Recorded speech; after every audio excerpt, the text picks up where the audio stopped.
The Supreme Court diversity hire has been put up for nomination and has now gone through her hearings, and they did not exactly go to plan because the Republicans did something quite clever and actually attacked her on points that couldn't be claimed as having anything to do with race whatsoever. And in general, the whole hearing was kind of a complete mess, and a lot of what was going on around it. Let's just start with the fact that the court nominee they put up somehow managed to have one of the worst case records I think one could have in the particular political climate we have, in that she is very lenient when it comes to pedophiles. And, well, the Republicans actually attacked her on this front, which got lots of people on the left very angry, calling the Republicans mean for talking about her judicial record.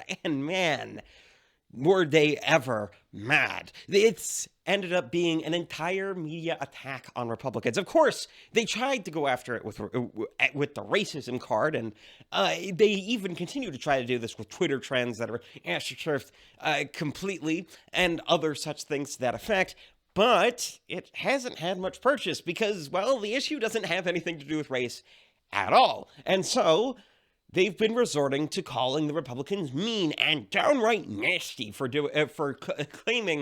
talking about the judge's judicial record. Because really, it would be much more respectful of them to simply claim with slant zero evidence that she raped someone in her high school days. That would have been totally fine. And also, what they really should have done, instead of going through a judicial record and talking about the problems they have with certain aspects of it, what they really should have done is gone through her high school yearbook page by page and talk about that for 2.5 weeks. This is what should have been done. Oh, and that's totally fine. Also, just compare the two. I'll compare Brett Kavanaugh to Ketanji Brown Jackson. She was composed, whereas Kavanaugh was angry that we were calling him a rapist. It's completely ridiculous. And this was the tact that the left has been taking. And frankly, I'm amazed that this is what they're doing, because at this point, you have to ask the question, are you being sabotaged? Because, look, the left has had a lot of foibles recently, and this probably one of the greatest ones they've had, but when you're about 15 examples deep into complete ridiculous examples of people wearing blackface, you have and other such things, and people acting like dictators, and Bond villains, and pedophiles in disguise who are really not even in disguise, and all of this sort of stuff.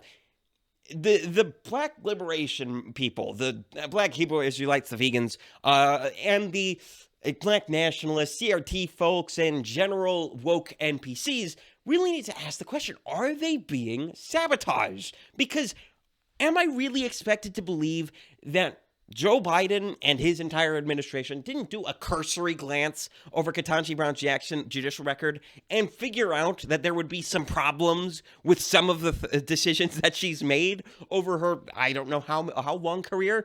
Did they really not know that these questions would come up? And on top of that, this isn't even the only example of this sort of thing happening. Just take, for example, Klaus Schwab, who dresses like a Bond villain and acts like a Bond villain and speaks like a Bond villain. Or Justin Castro, who's going around acting like a dictator and is even being told off by the EU of all places. Or Governor Blackface talking about post-birth abortions. Or the later governor of Virginia who got kicked out of office for saying that parents have no right to decide what their kids get to learn. On and on, you have these examples of incredibly radical leftists coming out and taking all of the masks off and just showing the full weight of and complete absurdity of their political opinions over and over again over the past year. I mean, honestly, I'm starting to believe that it's a right-wing conspiracy at this point. Something that I wasn't involved in, but seriously, what else am I supposed to think? Because I couldn't script this to be any better. I couldn't look at the Ketanji Brown Jackson hearings and have the narrative for it go any better for me or for anyone else on my side who worries about left being a bunch of pedophiles. It couldn't be better. It couldn't be better, other than her sitting on the stand and saying something like, oh, I don't know, I can't define the word woman. Can you provide a definition for the word woman? Can I provide a definition? No, Yeah. I can't. You can't? Not in Okay. this context. So you I'm not a believe the biologist. meaning of the word woman is so unclear and controversial that you can't give me a definition? Wait. She couldn't do that either. Seriously? Is that what we're at this point, where we can't even define the word woman, and in the same point, decimate the entirety of gender ideology with a Freudian slip that where she refers to her not being a biologist as the reason? Okay, that's perfectly wonderful. Once again, couldn't script this any better. I swear, it's a right-wing conspiracy. All right? There's no other explanation, or either that, or they're just completely insane, which honestly seems about as likely. So, yeah, and the leftists are continuing to defend her, of course. They're still going on about how black women are looking at this and remembering their trauma of being asked about things that they did in the past. And they continue to try and push her and say, well, this is completely out of left field. And they're trying to make her look like the angry black woman or something like that. And they're talking all this talk about how she's being composed and wonderful on stage, and pretending that she's only claimed to be lenient on pedophiles, when in all fact, by the actual metrics of the legal system, she's objectively lenient because she does mandatory minimums all the time. And I think perhaps the funniest thing of all of this, with the general leftist NPC reactions to the CRT reactions and all of that sort of stuff, the funniest thing to me is actually Ketanji Brown Jackson herself and her responses to being asked about her judicial record, in that she was complaining that we were only talking about a small subset of her judicial record. Well, guess what? Unless you want to stand around here for 3 months and read out all of your decisions in a chronological order and then talk about every single one in great depth and stay there for the requisite time that requires, which we just don't have, no matter how you slice it, there's going to be only a small subset, okay? It's not like we can sit here and eat the entire pie. We only have the ability to eat a small slice because of just time restraints, all right? We're not death fats over here. We can't eat like the wind. All right? That's not happening.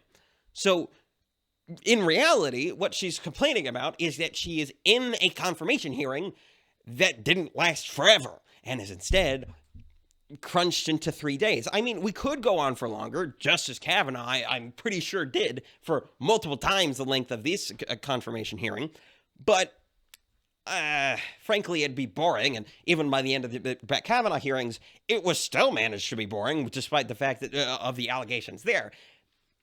But regardless, the hearings are actually over now, and now it's just on to the confirmation, which could still go through, and especially will if my senator, freaking Mitt Romney, votes for her, which sadly seems more likely than not at this point. I hate that dude. He's just, if I want to do one thing, as I've said multiple times in the past, it's just to get that guy out of office, because I hate him. He's the new John McCain. He's going to turn my state into Arizona, which I just don't want to happen.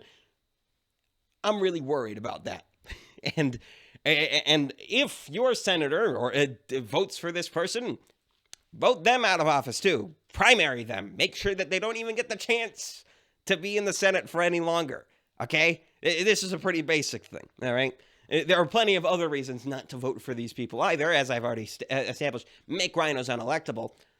But that's really an afterthought as compared to the complete leftist insanity that's going on, because, frankly, that's more relevant, and we really should be concerned about this when they're coming out so strongly and really jumping the shark, or really jumping up a whole school of sharks, and just going way off into the distance of complete insane leftism that has been going on over the past year or so. Before this point, it was a steady decline, of course, and the slippery slope was definitely real. But it seems as though we've hit a point of like singularity where everything is just increasing in speed exponentially to the point where we can't even track the progress because we're just jumping so far. But it's completely insane. And that's where I'm going to leave you guys off. If you enjoyed that video, do subscribe down below and check me out on other platforms. I'm on BitChute, I'm on Odyssey, I'm on Freudian. Sorry for the voice, by the way. I have allergies, and so my voice is terrible. I'm also on Rumble and all those sorts of places. All those links are down in the description. I suggest you go check them out. I'm KelKidman. This has been Breaking on the Daily. Don't be square.